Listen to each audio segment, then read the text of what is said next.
venho propondo a celebração de um novo grande pacto entre os três poderes. Será que não está na hora? O presidente brincando de presidir o Brasil. Não nasci para ser presidente. Oi, gente, bom dia. Eu me chamo Lorena e hoje estamos aqui com Maria, Gabriel, Josias e Gabriele e iremos debater sobre os três poderes. Bom, gente, já dando uma explicadinha sobre o que é mais ou menos os três poderes, é assim. O presidente, ele costuma ser o executivo, ele é o alto poder. O legislativo são os deputados, os senadores, o judiciário são os ministros do STF, onde cada um tem uma função, sendo que o presidente executa as obras dentro de um desenvolvimento do país. E os poderes legislativos são os deputados e senadores, onde eles fazem as leis e, não menos importante, o poder judiciário, que são os ministros do STF. 11 ministros que atuam dentro da corte, e eles são os responsáveis para proteger a lei e proteger a Constituição, fazendo com que as leis sejam cumpridas no Brasil. E, bom, com isso tem surgido várias e várias manchetes e polêmicas até grandiosas para quem entende ou gosta do assunto, Mas a parada, ela pode ser até bem mais embaixo e mais tensa do que a gente pensa.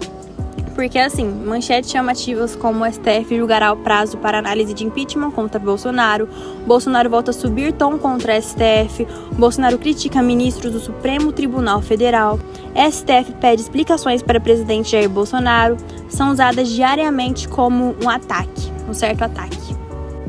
Os três poderes são compostos por poder executivo, poder legislativo e o poder judiciário. Claro, cada um com sua função, e normalmente esses poderes são destinados a executar resoluções públicas, produzir leis e, claro, não menos esperado, criticar os cidadãos. Mas o assunto desse podcast é comentar sobre uma e algumas polêmicas que envolvem os três poderes, e respectivamente nosso presidente Jair Bolsonaro, já que infelizmente não teremos nenhum entrevistado para comparecer conosco hoje.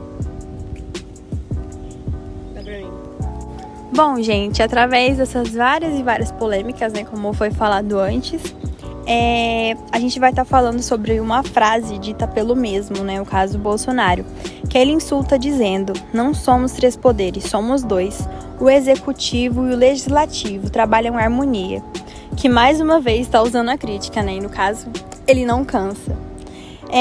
Mas, no entanto, ele volta a criticar o STF e o TSE, destacando: ninguém está acima da Constituição. E quem não se enquadrar nas linhas deve sofrer o processo mais complexo, diz manchete. Os três poderes são compostos por poder executivo, poder legislativo e o poder judiciário. Claro, cada um com sua função, e normalmente esses poderes são destinados a executar resoluções públicas, produzir leis e, claro, não menos esperado, criticar os cidadãos.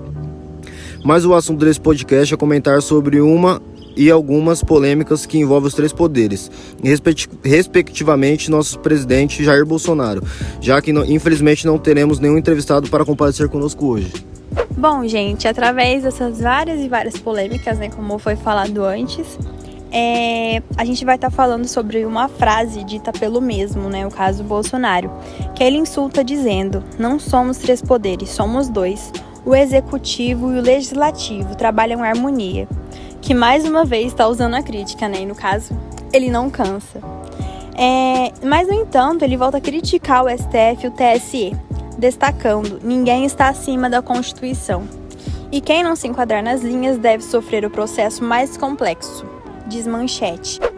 Galera, vou dar uma continuidadezinha aqui para vocês sobre um novo assunto que será inserido aqui no podcast, que a pergunta dessa discussão de início seria: o que nós mulheres podemos fazer para auxiliar na construção de uma sociedade igualitária?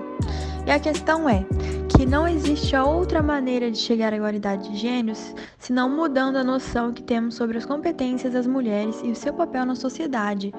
E alguns exemplos seriam como ampliar a concepção de segurança, valorizar as mulheres por seus atributos profissionais, mudança de lei, mudar a cultura dentro de casa. E isso, na verdade, é o mínimo, gente?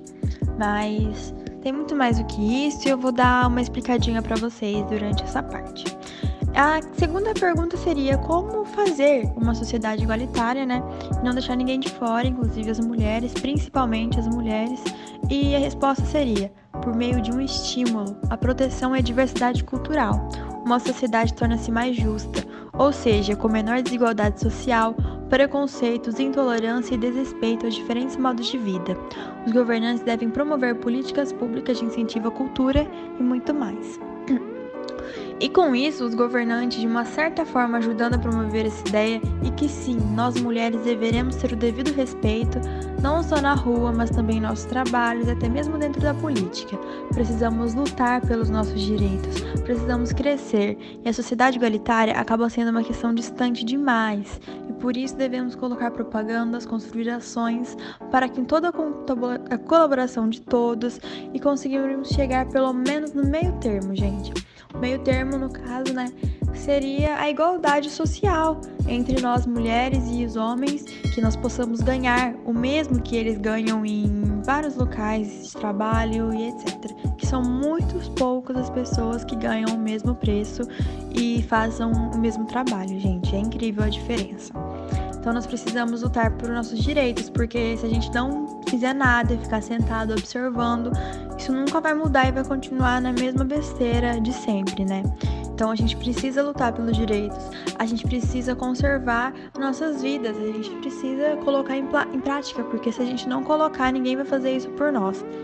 E acaba que fica na mesma, acaba que a gente continua nessa sempre. E o sofrimento também, gente. Os assédios que nós sofremos na rua, abusos diariamente nos locais de serviço em casa.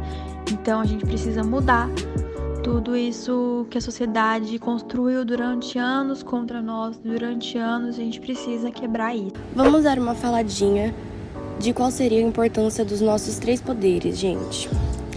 Na real, eles são muito importantes e decidem muito sobre a forma em que vamos viver. Isso pode ser bom ou ruim. O principal objetivo desses 3 departamentos é aumentar a participação popular na tomada de decisões do governo.